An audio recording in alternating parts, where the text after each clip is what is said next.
So let us see this question. Consider two solid uniform spherical objects of same density rho. One has radius r and other has radius 2r. तो चलो देखते बनाते हैं फटाफट से. तो एक का रेडियस तो r है और एक का रेडियस है 2r और ये एक दूसरे को टच कर रहे हैं भाई. सवाल पढ़ो. इसका रेडियस r है, इसका रेडियस 2r है. They are in outer space, कहीं तो अलग दुनिया में है ये. ठीक है. अब what is the contact force between the objects due to the gravitational attraction. तो एक दूसरे को टच करके ये बैठे हुए हैं. अच्छा, तो इनके बीच का ग्रेविटेशनल फोर्स निकालते हैं. चलो, इसका मास है m1, इसका मास है m2, है ना. डेंसिटी तो सेम है, तो m1 क्या हो जाएगा. मास होता है डेंसिटी इंटू वॉल्यूम, मतलब डेंसिटी इंटू वॉल्यूम मतलब 4/3 पाई आर क्यूब. m2 ले लो. m2 कितना हो जाएगा, रो इंटू 4/3 पाई 2r क्यूब. ठीक है, ये आ गया अपना m1 और m2. ठीक बात है. अच्छा, इनके बीच में जो कांटेक्ट फोर्स होगा वो कैसे होगा, क्यों होगा, पहले समझो.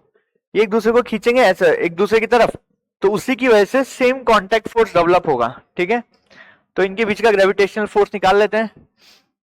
जी m1 m2 अपॉन. अच्छा, अब समझो इस बात को कि इन दोनों के बीच का डिस्टेंस होगा ना, ये 2r है और ये r है, तो 3r होगा टोटल. तो नीचे आएगा 3r का होल स्क्वायर. वैल्यूज पुट करना शुरू करो, है ना. वैल्यूज पुट करना शुरू कर दो. तो शुरू करते हैं भाई. तो g है ना, m1 m2 तो रो स्क्वायर हो जाएगा. 4/3 दोनों में आ रहा है, तो 4/3 मतलब 16/9 पाई स्क्वायर दोनों में आ रहा है. 8 इधर आ रहा है, r की पावर 6 इधर आ रहा है, डिवाइडेड बाय 9r स्क्वायर आ रहा है. ठीक है, 16 इंटू 8 होता है 128, नीचे है 81.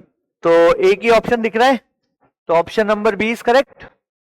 ठीक है, तो what is the concept use here. The concept is the force between two object. Simple gravitational force between two object का कॉन्सेप्ट यूज हुआ है.